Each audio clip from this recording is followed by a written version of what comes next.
What's up, everybody? This beat just shooting out the shootout from AI.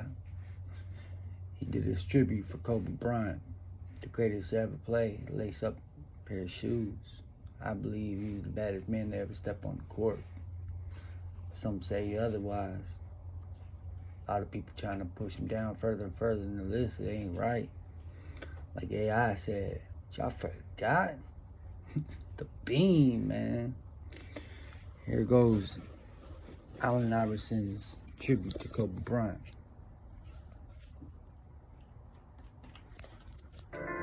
What's up? What's up? I'm former 76er, Georgetown Hoya, and NBA Hall of Famer Allen Iverson. You might know me as The Answer or AI, but my friends call me Chuck. This is my story, originally written for the Players Tribune. Please be advised, this article contains adult language. Dear Kobe, this is going to be tough, but I need to get this off my chest. Everybody clear out for me and Kobe. Clear the paint for Chuck and Kobe one last time. Kobe Bean Bryant, my guy. The first time I saw you playing against Black Jesus, you were 18 years old. I knew you were a killer. That's when I realized you were going to be a legend in this game. You were going hard at Michael Jordan that night. No fear whatsoever. I mean, I knew from passing you in traffic over the years that you were a dog. But when I saw you going at Black Jesus like that, that's when I knew you were a kindred spirit. We might have grown up in different circumstances, but when I saw you on the court and how hard you were going, I knew we were raised with the same mentality. I wasn't tall, but in my mind, I was going to be a giant out there every single night.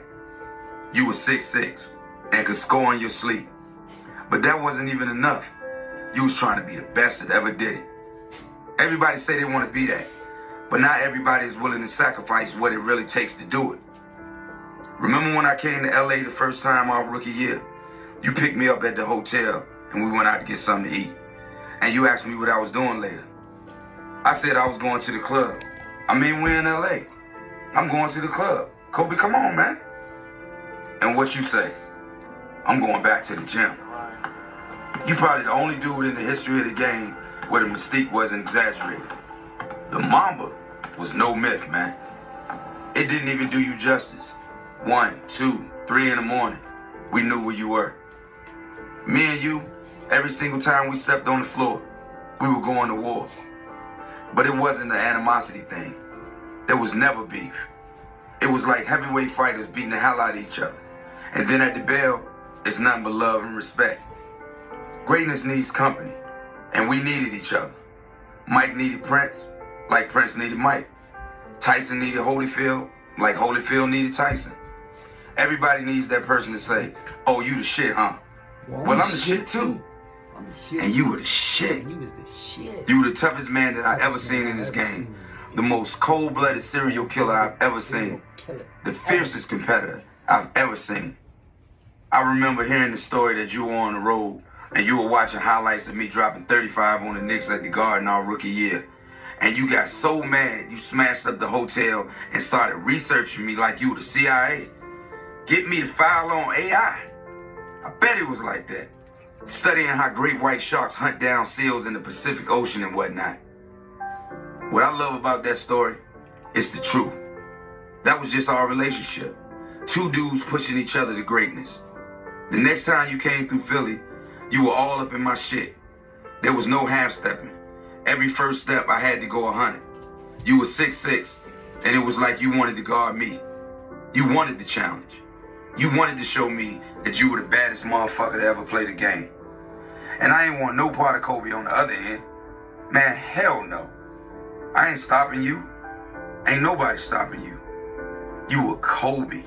You were and you were gonna do whatever you wanted to do out there. Kobe. Because you were a sniper. An assassin. A cold-blooded killer. And now I'm talking about you in the past tense. And I still get emotional about it. It still don't seem real. You were my guy. The 2001 finals, we were going at each other like fighters. Not on some beef or hatred. That's what some people could never understand. Not out of hate, out of admiration, out of love. I can't tell you how many pictures I've seen of me and you at the free throw line, talking shit and just smiling. Man, who the hell loses the NBA scoring title averaging 33 a game? How the hell you up me averaging 35 like that, man? Why you had to do that to me? You had to do it because you. Because you Kobe Bean Bryant. Because you're a straight up giant. You probably watch me doing my thing on SportsCenter every night like 41, huh? Let me get 43. See how you like that, Chuck? I was always confident. I knew what I could do. I was a scorer. I was a winner. I did it my way. I won some games, but you were a champion. You got rings. You got rings on rings.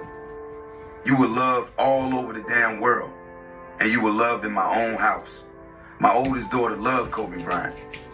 She always wanted Dad to win. Don't get me wrong, but she wanted Kobe to go off too. My kids used to be always hitting me, talking about they wanted the Kobe kicks when they came out. They were rocking number 8 and number 24 because you were one of their heroes. And if I'm being honest about it, you were a hero to me too. Even though you were younger than me, I looked up to you because of how much you sacrificed, how much you gave to this game. Anytime anybody asks me who's the greatest of all time, I ain't gonna bullshit you. MJ is always number 1. I know you would say the same thing. Black Jesus is the GOAT. But number two, I'm always gonna say Kobe Bryant. Nobody was tougher than you. Nobody got more out of me. We're linked forever in this game, in this life. I just wish we had more time. It's funny. I don't know if I ever told you this, but one of my favorite memories is coming to see you in LA when they retired 8 and 24. Who the hell is so dope for so long they get 2 different numbers up in the rafters? I couldn't miss that moment for the world.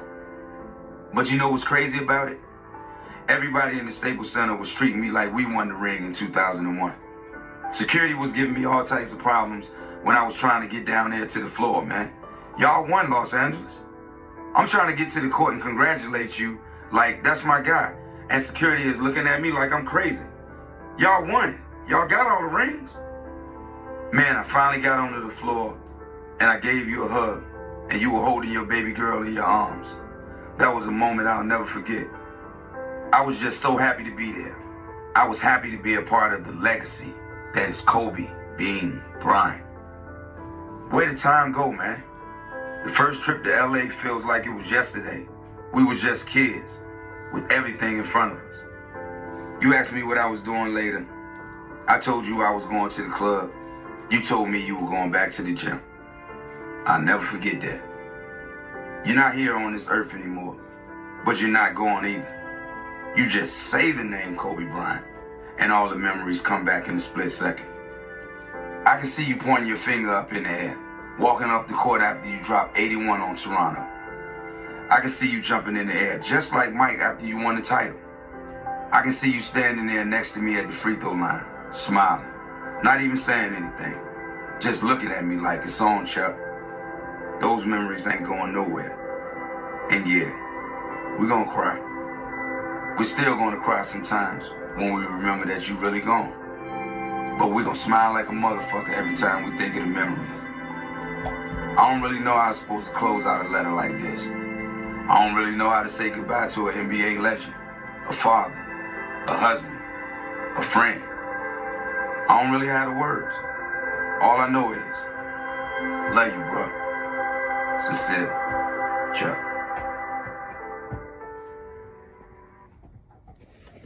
Now that was one of the most heartwarming things ever, man. And it almost brought tears to my eyes, thinking, man, like, ain't no sports, no rapper, no nothing ever, like, made me emotional like that but Kobe Bryant. Like, that's sad, like, man, I was so happy when he scored his 60 points on his last game and shit, like, I got to watch it. And well, we got to watch the previews. We didn't get to watch it. I was in prison at the time. Yeah, trying to change my life around, man. Life's hard. I'm trying to do right, man, and start this podcast. Hopefully, it get me somewhere and keep me on the right path. I headed back where I used to do, but I'm working hard. I'm trying. I don't know how to end this because this was emotional, and man, that was a great one. Like, can't nobody say Allen Iverson gotta win like a Oscar or Emmy or something for that. Let me know what you think about it, man.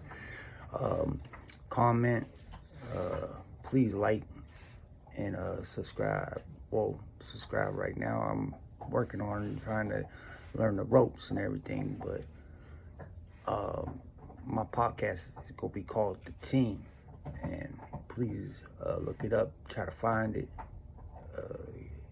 and views, subscribe, man, help brother out. Thank you guys for watching, your time and everything, and even my dogs. I want to say bye. Boo Bear, say hi. Here's the little one, little mama. She's a runt. 4 years old, Cane Corso, it never grew. There goes my buddy. He's another runt right there. Big Boss. He's hurt right now. He hurt his paw. They was fighting. Him and his dad was fighting. Boss is only 6 months old, already weighs 100 pounds. Yeah. Well, take care, everybody. Thank you for watching.